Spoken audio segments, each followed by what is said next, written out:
But I would hope that we don't just say that somebody get with the Bays, because we say that every time they come, because it's uncomfortable to hear what they're saying if what they're saying is true.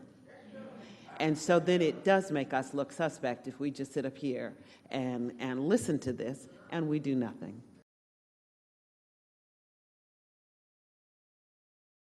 He doesn't have it. When he asked me the question, were there any controversial topics or subjects that Chauncey was working on? Could we give him an account? And the first thing that came out of my mouth was he was investigating the police.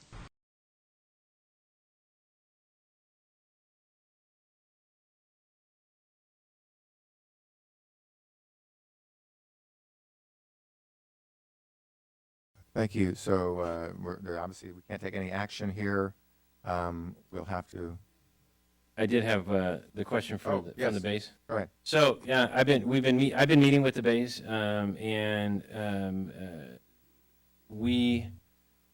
we are investigating the cases that they have talked about. There's no question that as they were notified and the letter told them that there were some significant failures within. There were some significant failures within the department that were discovered in the investigation that they received a letter on.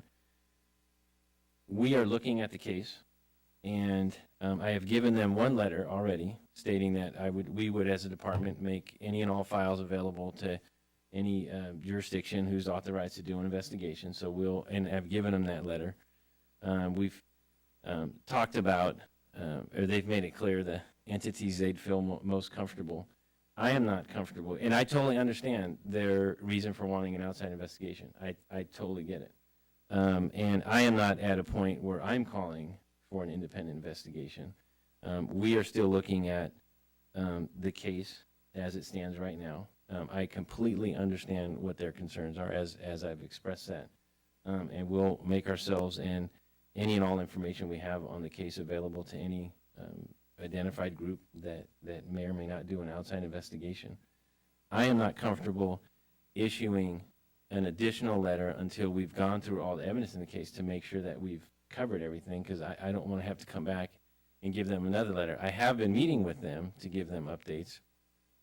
They've called me, and I'm happy to continue to meet to give you the progress. I'm not at a point to issue a final letter saying this is what we found moving forward. Yep. Okay, thank you, Chief. I have a question of the City Attorney.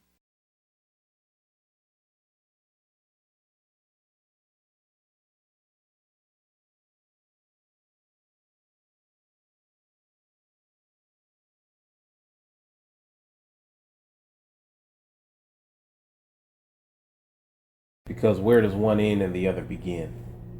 Not so much IA versus criminal, but the whole thing he's talking about. This ain't. Yeah, no, I understand what you're saying. You're saying if there's internal collusion. Correct. Along the Let's process, get down to the nitty gritty. Criminal cases that happen along that way. Right. So how do we get to the bottom line? That's where we want to get. So if this is a step, we'll take that step. So I don't know if I can resolve that bottom line. Okay. For you. Okay. And I've been clear not to overpromise. Right. And which is why, like when we had a phone call, I said, like, even giving you the letter, I'm going to write you a letter saying Ursi Joyner still works at the Oakland Police Department, that and make the corrections in that letter.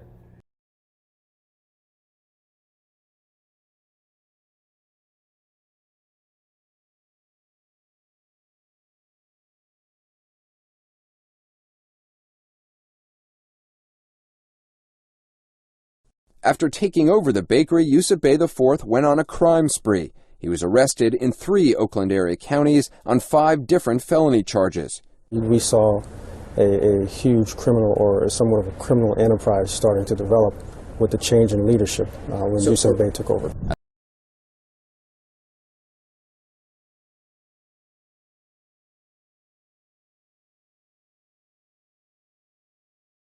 At the time reporter Chauncey Bailey was killed, Yusuf Bey IV was free on bail on all charges.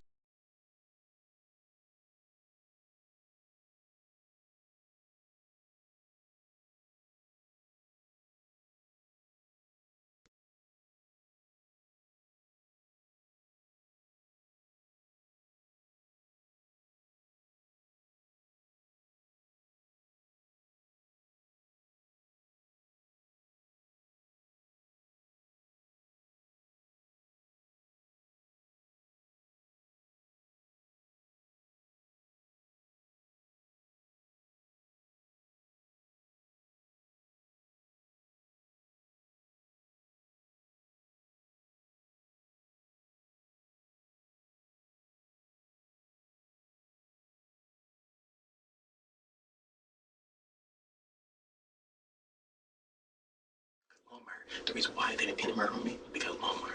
He saw my going even because they wanted to pin me. They wanted to make it like since I was in charge and he worked for me, I could have went on to do it. Even though he said I didn't do it, but Walmart said I might have you involved with that because it made the bakery look terrible. I said, yeah, it would. Thanks for fucking